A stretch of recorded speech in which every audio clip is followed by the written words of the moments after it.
Melmed, proud co-founder of SARRC and medical director.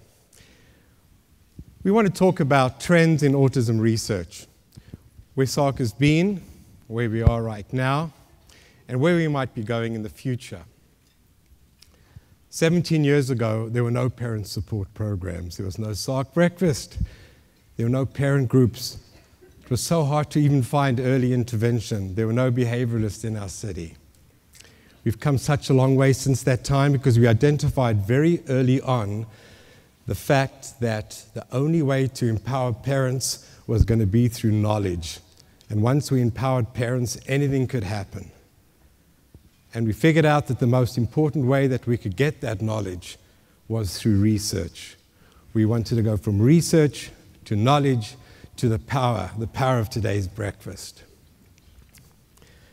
With me on the stage today is, first of all, Dr. Chris Smith.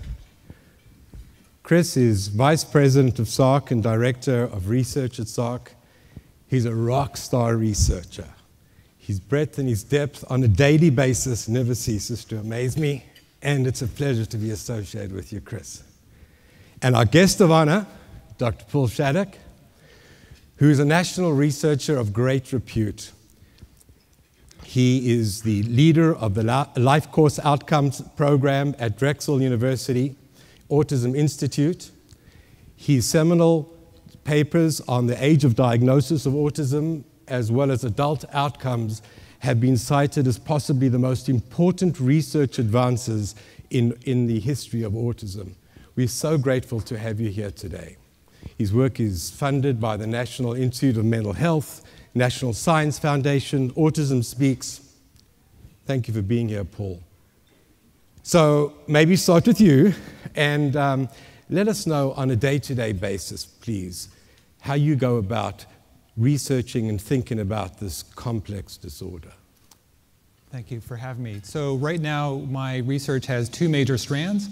I have a National Indicators Initiative, which uses very large national data sets to look at how life turns out for people on the spectrum and their families. What's the unemployment rate, who goes to college, those kinds of things, because we need national data as a baseline to know whether things are getting better. Number two is my Promising Practices Initiative, where I literally go around the country all the time, around the world, looking for model programs that have the potential to scale, because we need to close these gaps, as Danny talked about, and we need new ways of doing things, because the status quo is not closing those gaps. Very good. So, Chris, 30 years ago, when I was the year dot,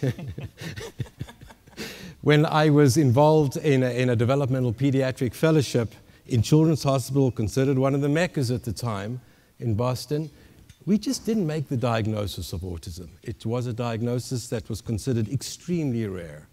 And then in 1990, we had figures of 1 in 10,000. And we're probably all aware in this room of the CDC report from just a few weeks ago, pointing to the fact that around the country right now in the United States, the prevalence of autism is 1 in 68. It was shocking, made headlines. So what's your read? You know, this report comes out every 2 years, and every 2 years there's a rise in rates, and people are shocked by the numbers. I'm going to tell you that 1 in 68 is an estimate. And let me explain a little further. The way the CDC collects these data is by reviewing records of 8-year-old children. And that means that anybody who's under the age of 8 that has a diagnosis of autism today is not even included in the prevalence report. And the numbers are also underestimated. And what I mean by that is anybody who is over the age of 8 and diagnosed with autism at that point, which we see all the time at SARRC, they're also not included in these numbers. And another area of underestimation is we could see evidence of that in these big disparities in certain groups. The rates of autism among boys is about 3 times as high as it is in girls. Now, that difference could be real, or it could mean that we're just kind of missing the diagnosis in girls. We need to better understand what the disorder looks like in girls and get better at detecting that. And another area of big disparity is among Caucasians and Hispanics. The rates of autism are almost twice as high in Caucasians as they are in Hispanics, and there's just really no reason for that.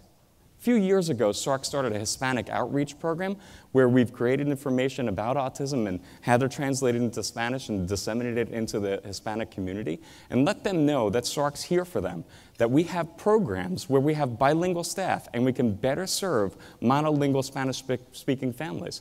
And that way we can improve the detection of autism among Hispanics, and we can improve the way that we're delivering services to them.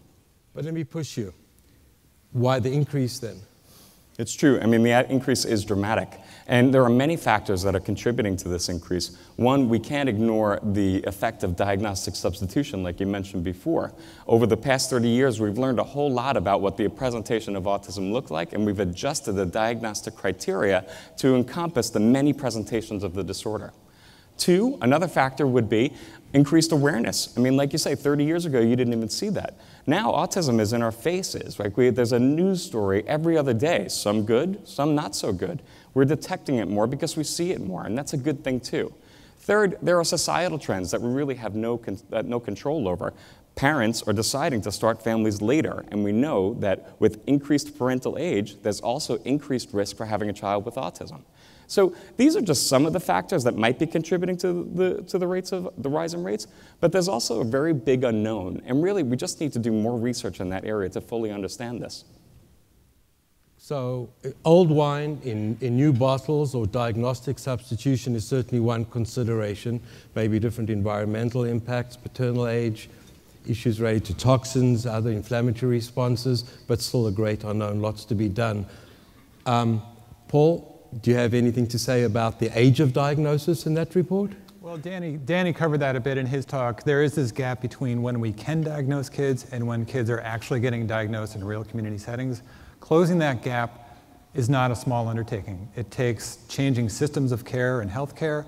It takes organizational change, community awareness. It takes a champion in a given community to take up that mission. And that is why Phoenix is lucky to have an organization like SARRC, because SARRC has taken up that banner and is chasing that mission relentlessly. And at a national level, unfortunately, a lot of communities don't have a SARRC. And so at a national level, we may continue to see that gap exist, but I have confidence it's going to close here because of the work you're doing. Well, at SARRC, we are doing our bit to change that needle on the dial for early diagnosis. Every pediatrician, every family practitioner in the state of Arizona has on their desk a physician outreach program, a system, a research-based system to identify, to screen for children who are at risk for autism between 18 and 24 months.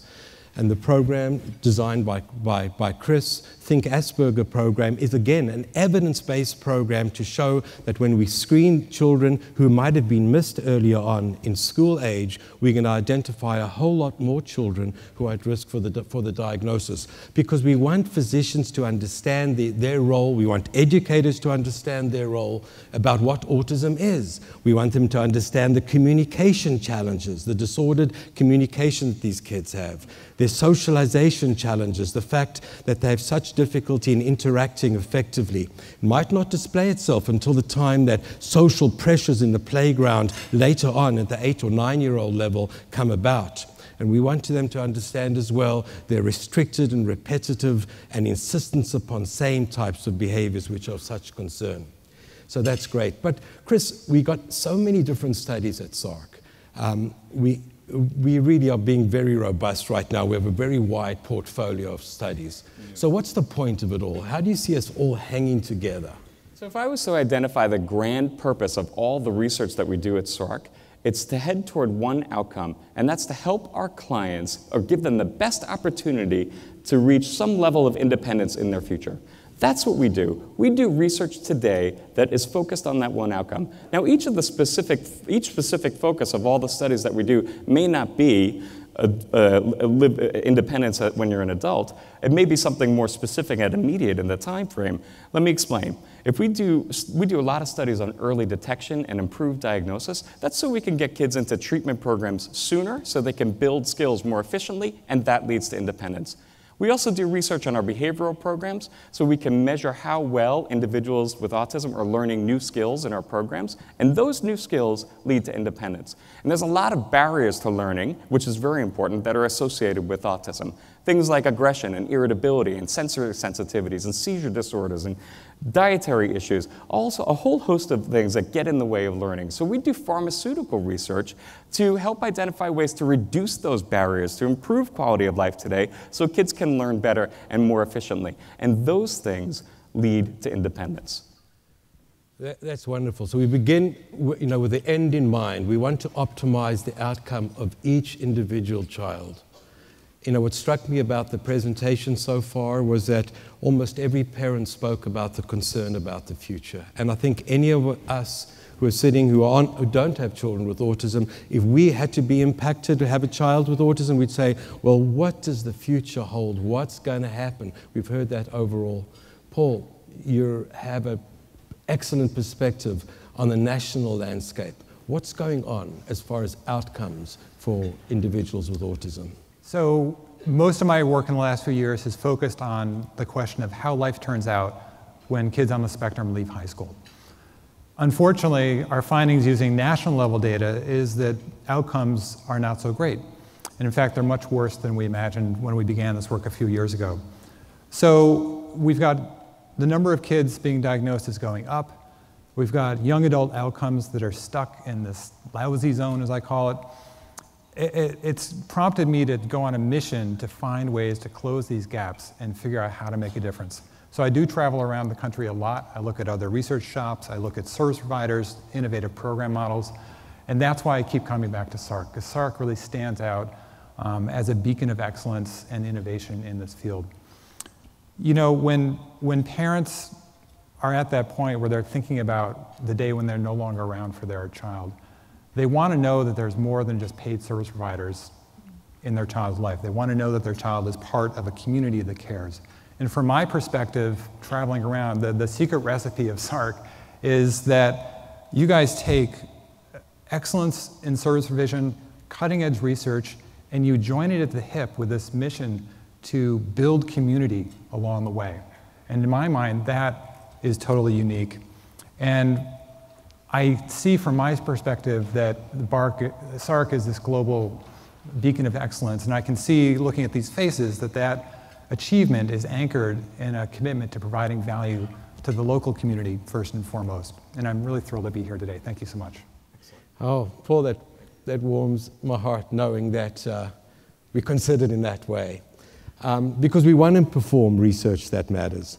We're looking for a return of investment on your dollars.